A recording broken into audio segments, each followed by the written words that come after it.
Meus irmãos, eu quero saudar a todos com a paz do Senhor Jesus. Nós estamos gratos a Deus por mais uma vez poder ter a oportunidade de retornar a essa casa de oração, dessa nova transformação que a Igreja Atos tem passado.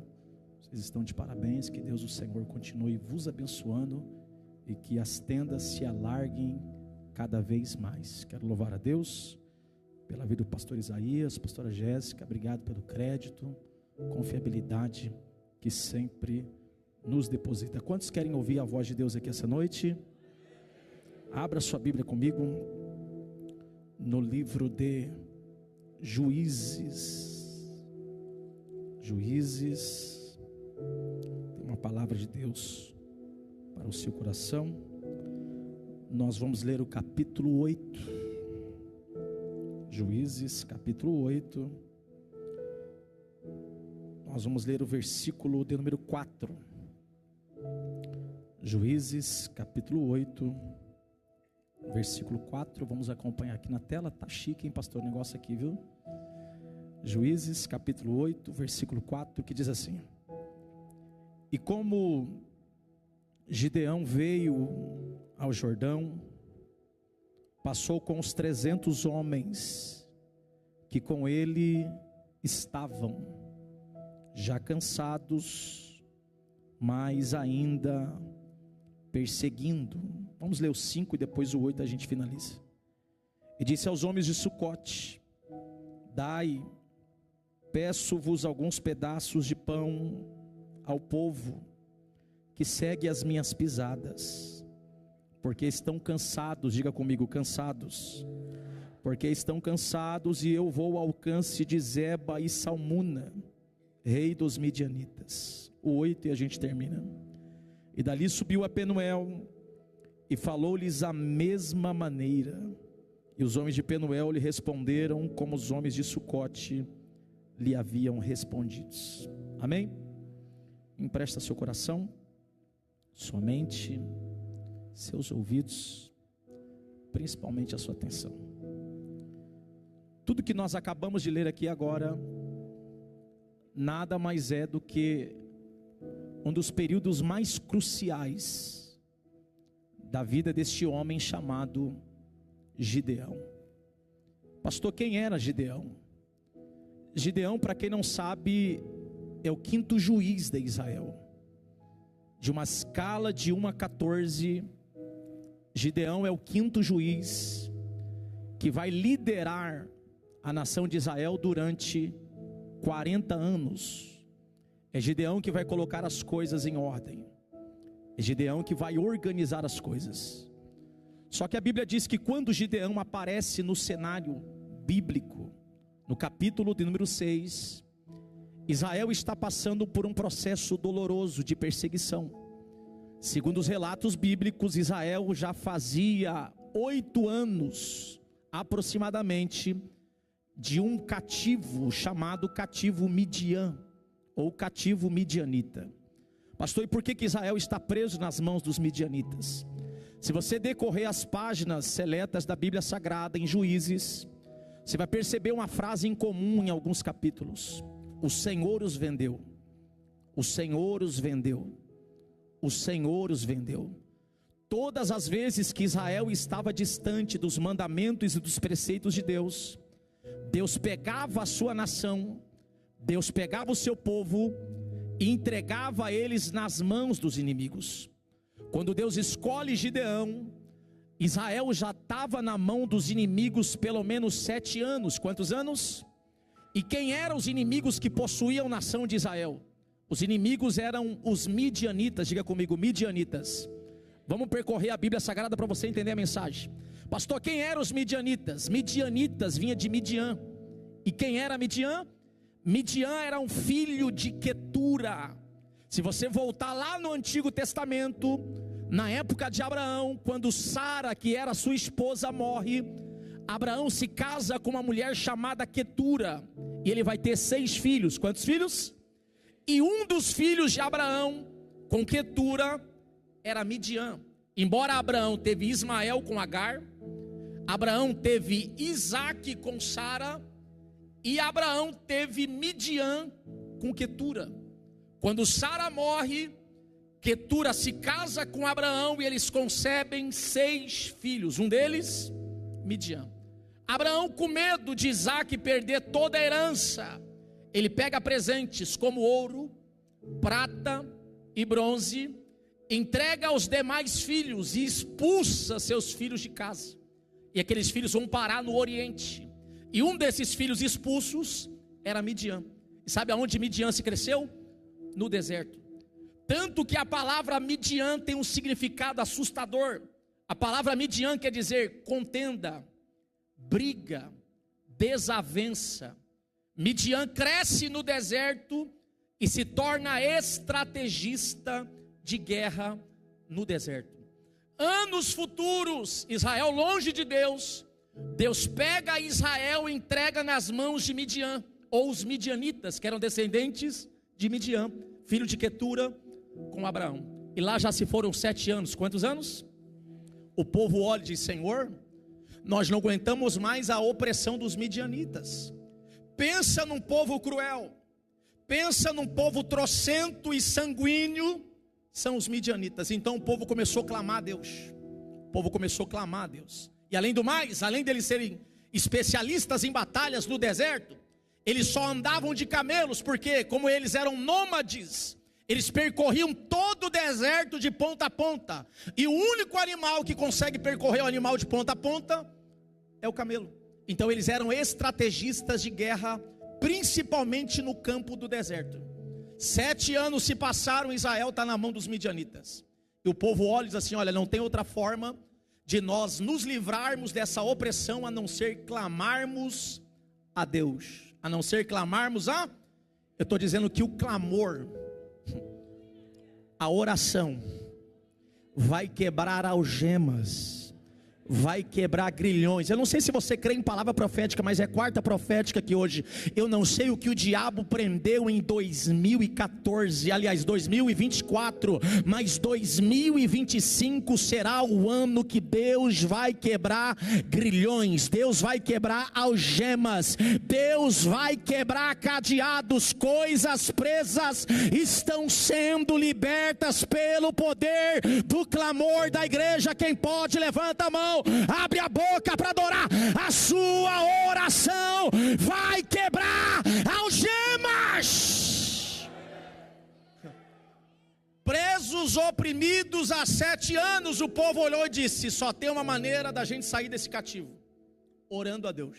O povo clama a Deus, e diz a Bíblia que Deus resolve levantar um libertador. Quantos libertador? Para uma grande obra, Deus não precisa levantar muitas pessoas. Para um grande acontecimento do céu, na terra às vezes precisa-se de muitos, mas no céu não. Deus precisa levantar apenas, e esse um que Deus vai levantar para realizar uma grande obra está aí do teu lado. Se ele não deu glória a Deus, sai de perto, olha para ele e diga assim: o teu glória vai ser do tamanho da tua vitória. Fala para ele: o teu glória vai ser do tamanho da tua vitória. A grande obra que Deus vai realizar vai ser através de você. Pastor, quem que Deus vai levantar para livrar Israel das mãos dos midianitas, filho de Midian? Um homem chamado Gideão. O cenário é crítico, o cenário é caótico, catastrófico. No capítulo 6, quando Deus resolve chamar este homem Gideão, ele estava malhando trigo em um lugar chamado lagar. Diga comigo, lagar. E qual é o problema de se malhar trigo no lagar? Quem gosta de Bíblia sabe, irmãos, que malhar trigo se malhava na eira, não no lagar. E eu vou te explicar a diferença dos dois lugares.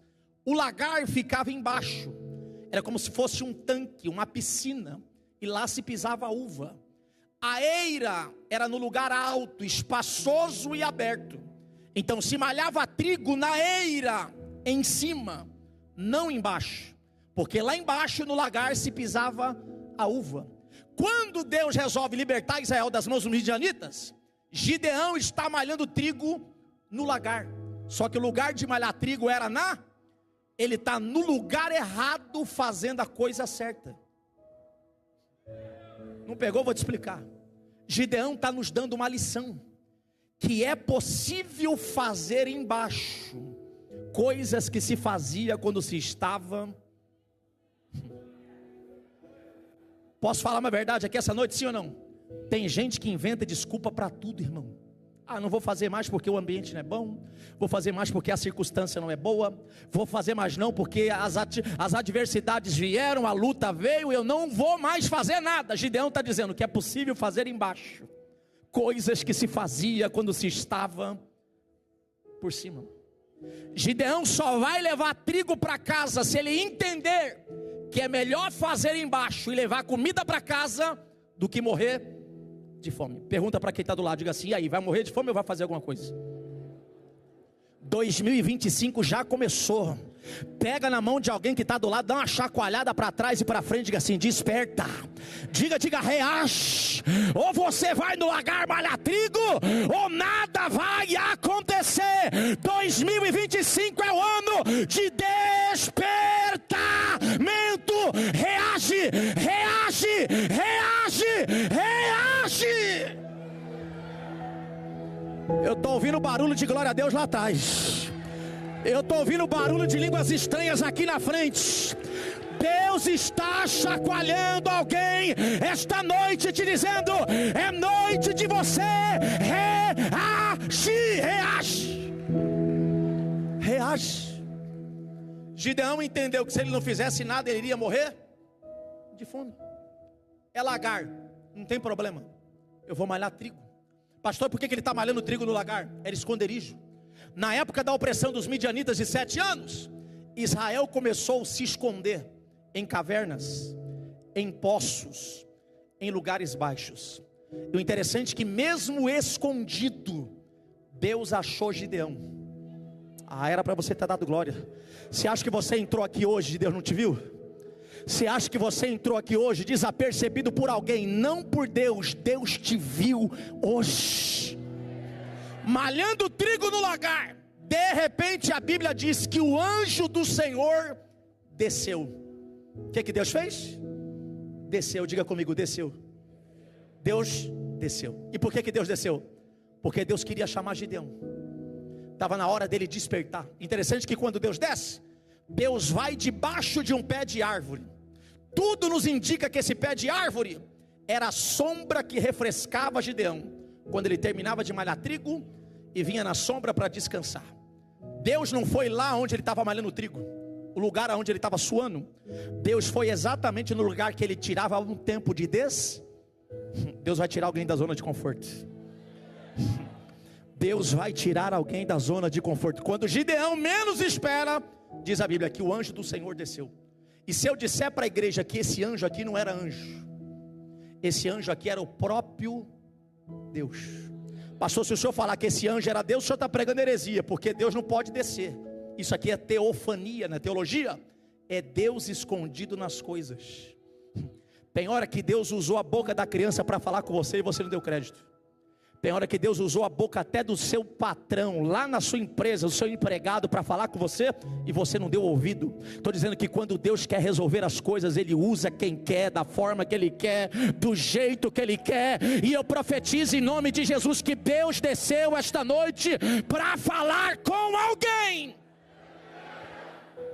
Quando Deus desce, Gideão está encostado no pé de árvore, e eu imagino que da boca dele só saía lamúria, reclamação, indignação, quando de repente Deus se aproxima e direciona para ele 2 palavras. Quantas palavras? Porque quando Deus quer fazer, Ele nem fala muito. Quando Deus se aproxima, Gideão nem percebe o aproximar de Deus. Pastor, por que Gideão não viu Deus? Porque quem reclama muito não vê Deus chegando. Quem reclama muito não vê Deus se aproximando. Posso dizer uma verdade que alguém não vai dar glória a Deus aqui? Tem gente que não viu Deus chegando porque só sabe abrir a boca para reclamar. Tem gente que não viu Deus se aproximando porque só abre a boca para murmurar. Deus chegou e você nem viu que Ele já estava presente. Quando Deus desce, Deus direciona para ele 2 palavras. Primeira, varão valoroso. Diga comigo, varão valoroso. Se você tem intimidade de comunhão com essa pessoa que está do lado, diga para ela: se é varão, diga varoa. Se é varoa, diga varoa. Diga varão valoroso. Ou melhor, traduz isso para ele, diga assim: você tem valor. Em momento de crise, talvez você achou que perdeu o seu valor para os homens. Para Deus, você ainda tem valor. Deus não te desvalorizou por causa do momento presente que você está vivendo. Para Deus, você ainda tem o seu valor.